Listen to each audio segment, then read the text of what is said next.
વિદ્યાર્થી મિત્રો, હું હિરેન બારોટ નવયુગ ઓનલાઈન એજ્યુકેશન આપ સૌનું સ્વાગત કરું છું. આજનો આપણો ગુજરાતી વિષયનો લેખન વિભાગનો સૌથી મહત્વનો ટોપિક છે તો કે એ છે અરજી લેખન. અરજી લેખન એટલે આમ તો સિમ્પલ જ છે, તમે જે છે નાના ધોરણમાં શીખીને આવ્યા કે પત્ર લખવાનો છે. અહીંયા આપણે અરજી એટલે પત્ર લખવાનો છે. પત્ર જે છે ફેમિલિયર અને ઓફિશિયલ બંને પ્રકારના હોય છે. વહીવટીદાર પ્રશ્ન પત્ર અને બિનવહીવટી. ફેમિલિયર જેને આપણે કહીએ છીએ ઘર પરિવારમાં કે વડીલને, પપ્પાને, મમ્મીને, દાદાને, કાકાને, એવા બધાને, નાના ભાઈ બહેનને એવા પત્ર જે છે એ આપણે લખીએ છીએ, બરાબર? જે ત્યાંના ખબર અંતર અને આપણા ખબર અંતર જે છે એ સૂચવી છે. અને એ પત્ર લખતા તમને સરસ રીતે આવડે જ છે, પણ જેમ જેમ અભ્યાસનું લેવલ વધતું જાય છે તેમ તેમ એની અંદર થોડું પરિવર્તન આવતું જાય છે. હોય છે સેમ જ. અહીંયા પણ પત્ર જ લખવાનો છે, પણ અહીંયા પત્રને સ્વરૂપ આપ્યું છે અરજી લેખન. સાદા પત્રો પણ જે છે એ પૂછાય છે, પણ અરજી જે છે એ સૌથી મહત્વની બાબત છે. અરજી વિશેનું નોલેજ જે છે એ હોવું જોઈએ. અરજી એટલે કે કોઈક પ્રકારની જે છે તમે કોઈ શૈક્ષણિક સંસ્થામાં કે કોઈ મોટા ઇન્સ્ટિટ્યૂટની અંદર કે કોઈ ઇન્ડસ્ટ્રીયલની અંદર કે કોઈ ગવર્નમેન્ટ જોબ માટે થઈ અને અલગ અલગ વિવિધ ક્ષેત્રોની અંદર વિવિધ પ્રકારની જે ભરતીઓ થતી હોય છે એની અંદર તમે એઝ એ કેન્ડિડેટ તરીકે જોડાવા માંગો છો, એમાં તમે અરજી કરો છો. એ પ્રકારની અરજી જે છે એ આવે. અરજી જે છે ઘણી બધી પ્રકારની, બરાબર? મેં તમને કીધું એમ કે જોડાવા માટે થઈ અરજી લેખન, પછી ફરિયાદ પત્ર આવે છે. ફરિયાદ પત્રની અંદર પણ જે છે એ સંદર્ભો એવા નાખેલા હોય કે અલગ અલગ પ્રકારની ફરિયાદ હોય કે ભાઈ અમારા વિસ્તારમાં સફાઈ કામદારો રેગ્યુલર સફાઈ કરવા નથી આવતા, બરાબર? પોસ્ટ ઓફિસની અંદર જે છે એ લખવાની હોય કે સમયસર જે છે અમને ટપાલો મળતી નથી.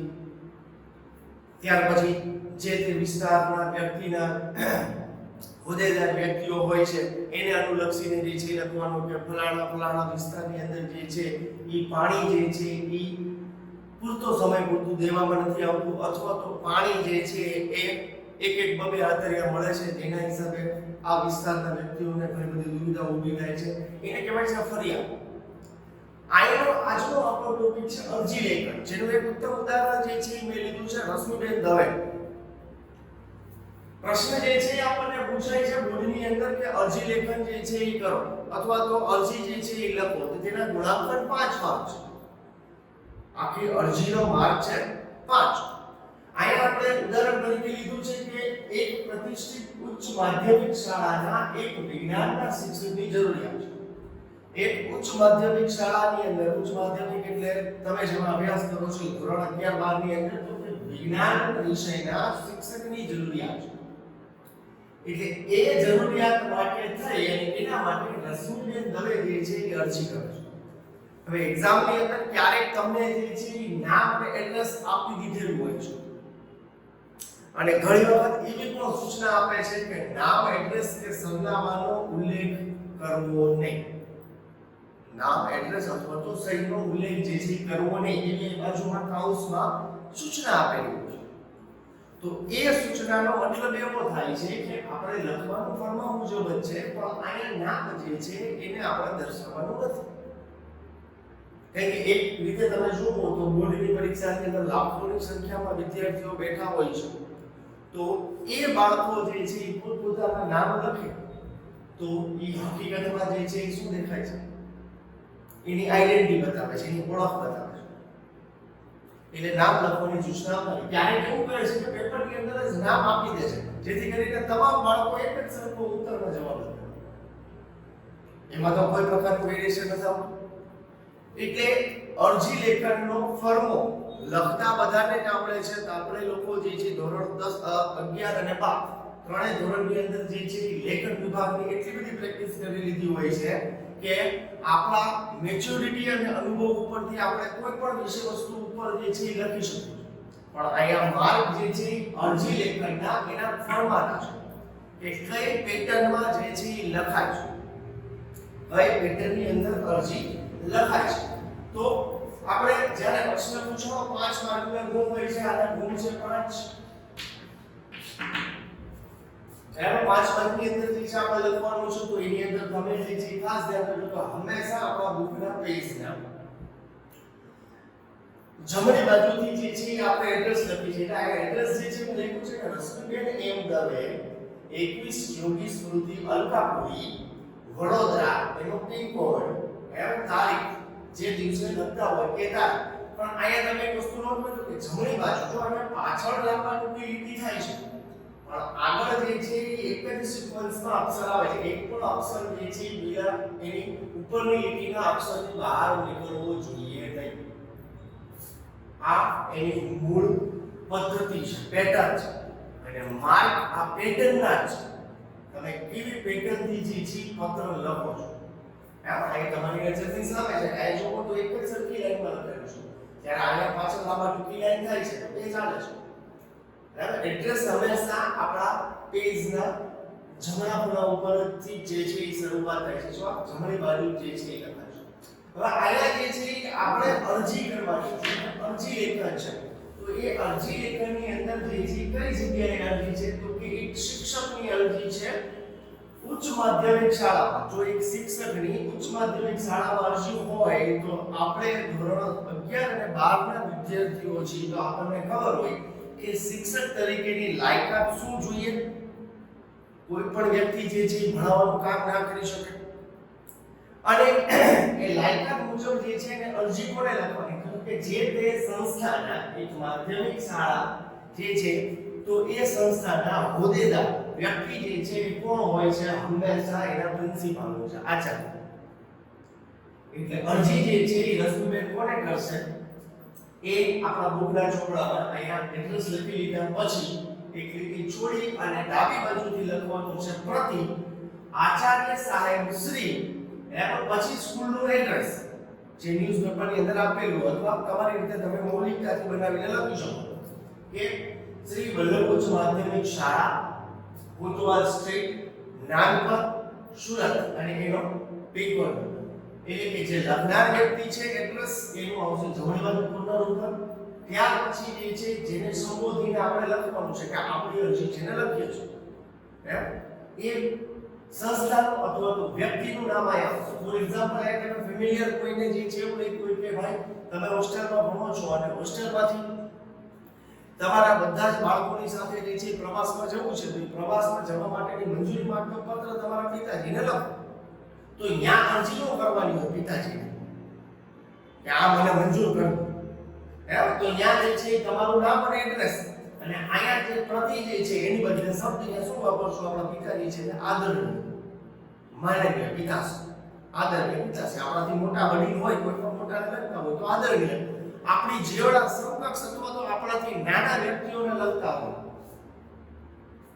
તો એના માટે વાપરવાનું છે કે પ્રિય એના માટે શબ્દ વાપરવાનો મારો પ્રિય નાનો ભાઈ અથવા નાની બેન આપણી સમકક્ષ હોય મિત્ર હોય તો પ્રિય મિત્ર તમારા મિત્રનું સારું રિઝલ્ટ આવ્યું તેને અભિનંદન આપતો પત્ર લખો તો અહીંયા તમારું એડ્રેસ પછી અહીંયા સંબોધન કોને લખો છો ત્યાં શું આવશે પ્રિય મિત્ર એટલે અહીંયા જે છે આપણે અરજી કરી છે એટલે અરજીની અંદર જે સંસ્થામાં અરજી કરી છે આ એનું એડ્રેસ છે ત્યાર પછી તો કે ઈ બે વસ્તુ લખાઈ ગયા પછી વિષય અથવા તો બાબત આવો ટોપિક જે છે લખવાનું છે જે આને એક લીટી છોડી દીધા પછી જે છે બરોબર સેન્ટ્રલ માંથી થોડું ચાલુ થાય એવી રીતે વિષય આનાથી અલગ દેખાય એવી વિષય જે છે એ લખવાનો છે વિષય શું આવશે આપણો વિજ્ઞાનના શિક્ષક બરાબર એટલે એને વાક્ય બનાવવાનું કે વિજ્ઞાન વિષયના શિક્ષકની નિમણૂક બાબતે શેના માટે પછી જે છે મેટર આપણે આપી લખશું પણ પહેલા હાઇલાઇટ આપણે કરવાનું છે જે અલગ કરી આવે છે શેના માટેની અરજી છે ને જોડે ભેગું જેને ખબર પડે કે આ વિજ્ઞાનના શિક્ષક માટેની અરજી છે એટલે અહીંયા જે છે સૂચના આપેલી છે કે વિજ્ઞાન વિષયના શિક્ષકની નિમણૂક બાબતે એને કહેવામાં આવે છે વિષય જેને સંબોધીને લખવાનું છે ને ત્યાંથી એક લીટી ચોરી અને સુવ્યવસ્થિત અક્ષરે જે છે સેન્ટ્રલમાં દેખાય એવી રીતે ક્યારેક એવું હોય કે અરજી અથવા તો ફરિયાદ ફરિયાદ તમે લખતા હો તો એની અંદર પણ સેમ જ પેટર્ન આવે તમારું નામ એડ્રેસ પછી જેને સંબોધીને લખો છો એ ટપાલ સમયસર નથી મળતી એવું તમે લખ્યું છે એ ફરિયાદ એવી કરવાની છે તો અહીંયા શું આવશે પ્રતિશી પોસ્ટ માસ્ટર સાહેબ એમ જે તે વિસ્તારની પોસ્ટ ઓફિસ હોય એ પોસ્ટ ઓફિસનું નામ અને ગામનું નામ લખો. અને આ વિષયમાં શું આવશે કે સમયસર પત્ર વ્યવહાર થતો ન હોવા બાબતે અથવા તો સમયસર પત્ર મળતો ન હોવા બાબતે એવું ટૂંકું જે છે ક્યારેક લાંબુ પણ બનાવવું પડે તો વિષયની નીચે ન જાય યાની નીચે જ આવે જો મેં લખ્યું છે યાર વિજ્ઞાન વિષયના શિક્ષકની અહીંયા જે છે એ પેજ પૂરું થઈ જાય છે તો નિમણૂક બાબતે તો એ વિજ્ઞાનની નીચેથી જ ચાલુ થાય. આ શું છે ફર્મો છે પત્ર લખવાનો ફર્મ. ત્યાર પછી પત્રની અંદરની વિગત આખી વિગત લખાઈ ગયા પછી તો પત્રની અંદર જ્યારે શરૂઆત કરો ત્યારે ડાબી બાજુથી જે છે એટલે આપણા પેજના હાસ્ય બાજુથી જે છે લખવાની શરૂઆત કરીએ તો માનનીય આચાર્ય શ્રી બરાબર કોને સંબોધન લખી છે આપણે રશ્મિબેન જે છે એ આચાર્યને સંબોધીને લખે છે એટલા માટે મેં કીધું માનનીય આચાર્ય શ્રી નમસ્કાર. આપણી શાળામાં વિજ્ઞાન વિષયના શિક્ષકની જગ્યા પૂરવાની છે. આપણી શાળામાં વિજ્ઞાન વિષયના શિક્ષકની જગ્યા પૂરવાની છે એ બાબતની જાહેરાત. બરાબર અહીં આપણે લખવું તો પડે ને કે ખબર કેમ પડી વિજ્ઞાનનો શિક્ષક જોઈએ છે તો એ બાબતની જાહેરાત જે છે મેં 10/5/2020 ના દિવસે દિવ્ય ભાસ્કર દૈનિકમાં વાંચી. દિવ્ય ભાસ્કર ન્યૂઝપેપરની અંદર તમારી જે જાહેરાત હતી મેં વાંચી વાત શરૂ કરવાની પદ્ધતિ. એ સંદર્ભમાં હું વિજ્ઞાન વિષયના શિક્ષકની જગ્યા માટે અરજી કરું છું. એટલે એ વિષયની બાબતે કયા સંદર્ભની બાબતે જો કે વિષય આપણે પહેલા જ આપી દીધો કે વિજ્ઞાનના શિક્ષક પણ એ તમારી જે જાહેરાત હતી એ જાહેરાત બાબતે જે છે હું વિજ્ઞાન વિષયના શિક્ષક માટે અરજી કરું છું. મારું નામ રશ્મિ એમ દવે છે. પછી પોતાની ઓળખ આપો છો. મારું નામ રશ્મિ એમ દવે છે અને હું 23 વર્ષની યુવતી શિક્ષિત પરિવારમાંથી આવું છું. હું શિક્ષિત પરિવારમાંથી 23 વર્ષની યુવતી છું. એની પોતાની ઓળખ દઈ દીધી બે રીતે. ત્યાર પછી એનું ક્વોલિફિકેશન છે.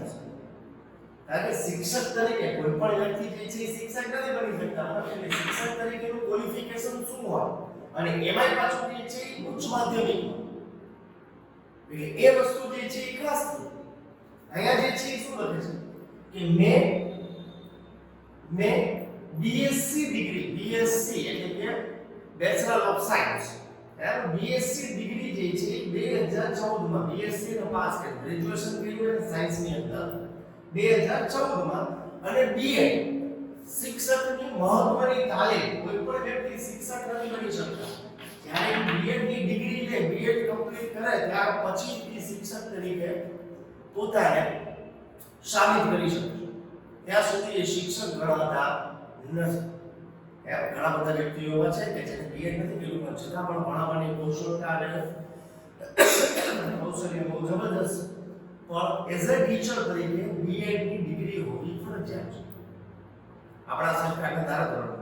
એટલે BEd ની ડિગ્રી મેં 2015 માં લીધી અને એ પણ ક્યાંથી MS યુનિવર્સિટીમાંથી.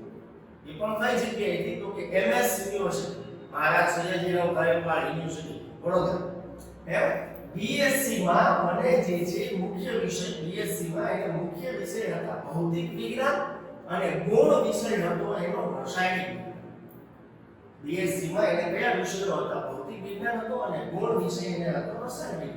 આ બે મુખ્ય વિષય આ બે વિષયોની અંદર એને BSc કરેલું અને જેની અંદર કે મેં 70% ગુણ મેળવ્યા છે. BSc માં કેટલા છે તો કે 70% ગુણ અને BEd ની અંદર જે છે એને 75% ગુણ મેળવ્યા છે.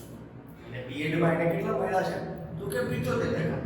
પહેલા પેરેગ્રાફની અંદર એને ક્યાંથી ખબર પડી જાહેરાત એવું લખેલું છે કે શિક્ષક તરીકે હું જોડાવા માંગુ છું કે એની પોતાને જાણ ક્યાંથી થઈ તો કે મને દૈનિક સમાચાર પત્ર. બીજામાં એને પોતાની ઓળખ આપે છે અને ત્રીજા પેરેગ્રાફની અંદર પોતાનું ક્વોલિફિકેશન જણાવે છે કે પોતે કેટલી એજ્યુકેટેડ છે. આ એનું ક્વોલિફિકેશન દર્શાવે.